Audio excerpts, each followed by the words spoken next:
Pag tag-ulan, itong problema natin, mababa itong portion. So last time umulan din ng sobrang lakas.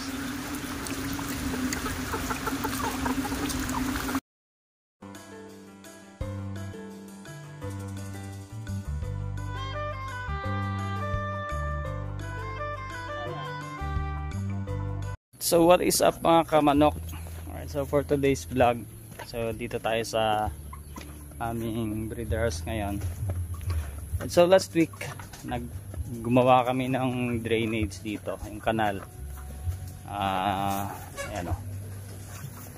So, ginawa namin to last week ng for the purpose na yung tubig mula sa bubong hindi papasok doon sa area ng portion ng dito sa ilalim, kasi 2 weeks, more than 2 weeks ago umulan ng malakas. So itong mga part na to rito medyo mababa kasi to nung wala pa tayong kanal dyan. Yan, wala pa tayong kanal last like 2 weeks, more than 2 weeks ago umulan ng medyo malakas. Itong area na to, ayan, yung sa ilalim ng ating yan, yung ilalim ng ating manukan, ng ating kulungan, napapasok to ng tubig. So since yung flooring natin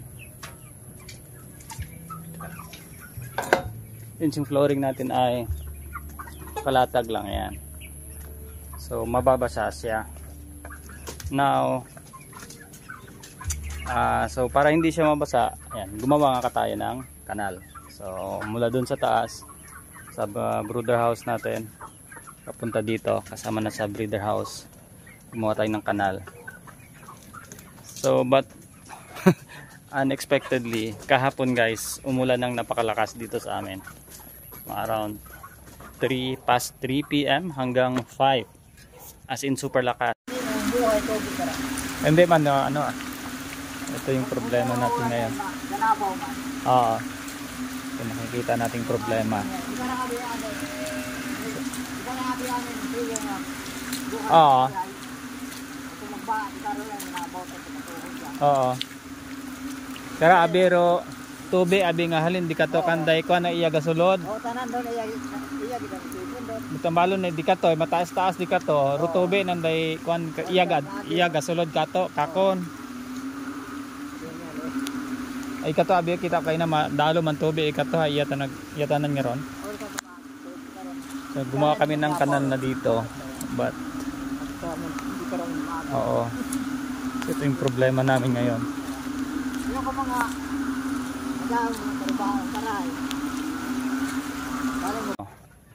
Yung ginawa naming kanal, napuno to, punong-puno ito ng tubig hanggang dun. So natenga yung tubig rito. Ayan, itong part na to rito, sa area na to dito, ayan, nag-stagnant yung tubig na ipon kasi ang sasamali namin ay ito. Ayan, so yung galing sa kabila dito rin siya babagsak. So itong dito sa tagpuan niya, ayan, yung part na yan dyan, so yung tubig bumabalik doon sa taas, umakyat. So ngayon sa sobrang lakas ng ulan, ang daming tubig na ipon, nabasa ulit doon. Then aside from dyan, yung tubig doon sa part na yon, yung yan, sa makapal na damo na yun sa gitna, yan, part na yung mga damo na yan dyan sa gitna, napuno rin yan ng tubig galing doon sa kabila. So lahat ng tubig na ipon pumasok dito, yan. So yung tubig ngayon stuck siya dito, umakyat siya doon sa taas. So yung galing doon sa taas hindi siya nakakababa dahil isa lang yung ating tagusan. Ngayon ito yung problema, yan, ito yung problema natin dahil isa lang yung lagusan ng ating tubig dito. Ngayon siya, ito yung nabakbak yung ating gilid ng kuan. So niisip ko ngayon paano natin to gagawin.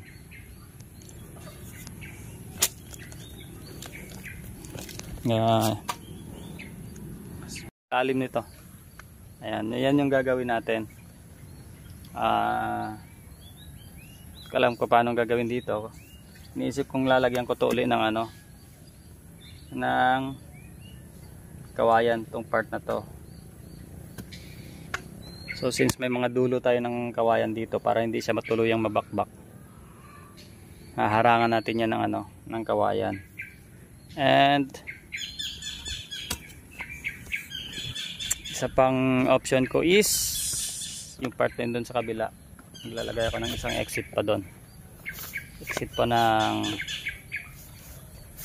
tubig galing dito sa gitna. So for the meantime, naisip kong gagawin, ano natin to ng kawayan.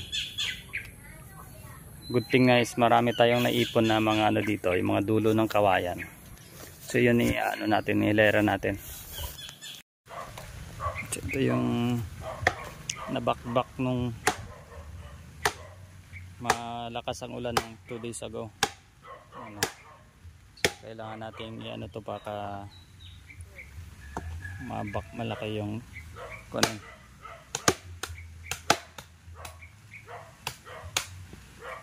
Tambakan natin to, harangan.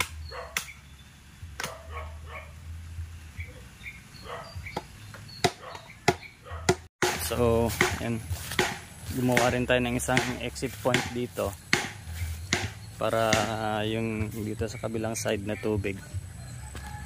Ayan, gumawa tayo ng isang exit point dito sa yung tubig nag-ano dyan. Ayan, so ano dito tatambak, so kailangan may exit tayo rito para hindi lahat ng tubig doon pupunta, mahati siya. Hindi namin naisip agad to nung ginagawa.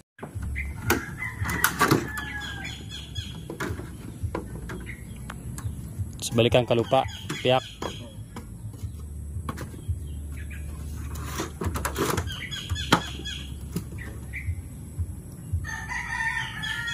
Ito pala ng dalong?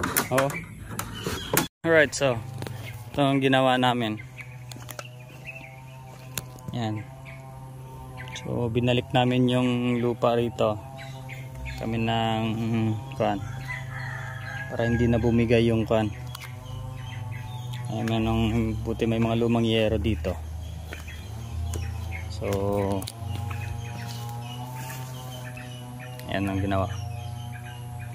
Tapos sisimintuhan namin to rito sa ilalim para hindi na kahit manipis lang, para hindi na bumigay.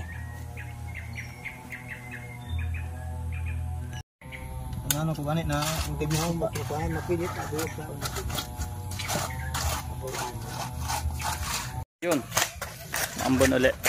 So yan ang ginawa namin, semento from here going there, bagsakan ng tubig para hindi na bumigay. Kasi laki ng bumagsak na parte dito para hindi bumigay pati yung bakod. So you have to do something, remedyo. So and then dito sa kabila, creek kasi ito dito sa baba. So ito na guys yung ating repair kaninang ginawa. Then nagtambak tayo. So gumawa tayo dun sa kabilang side ng tignan. So gumawa tayo ng isang exit dito para yung sakasakali yung tubig galing dun sa kabila dito sa pupunta, pa-exit din doon. So ngayon yung bumigay na portion dito tinambakan natin uli at yan, nilagyan natin ng harang ng mga yero. Buti mayroon tayong mga lumang yero dito. So yan, yung portion na bumigay ito kasi yun, medyo malaki. So kung hahayaan natin baka mabakbak yung ating bakod. So malambot kasi yung lupa rito. Kaya yan, so ginawa natin to semento hanggang dun sa dulo na yon. Para ito yung portion kasi nito bumaba to. Lumalim gawa nung natangay ng tubig. So ito yung portion natin naman ng creek. So dito napunta lahat. Ayan o, yung ano na yan. Mga lupa na yan galing yan dito sa taas. Lang no, nahabol natin yung paggawa kanina. Actually umulan-ulan din kanina ng bahagya. So hopefully hindi na ulit tayo hindi na ulit bumigay itong ating ating kanal yung ginawa natin. So sana maging okay na para less yung problema natin dito, no. Alright, so that's it lang muna sa ating konting farm update dito. Alright, so this is Pong Ubundes Bogana Farm. Thank you for watching.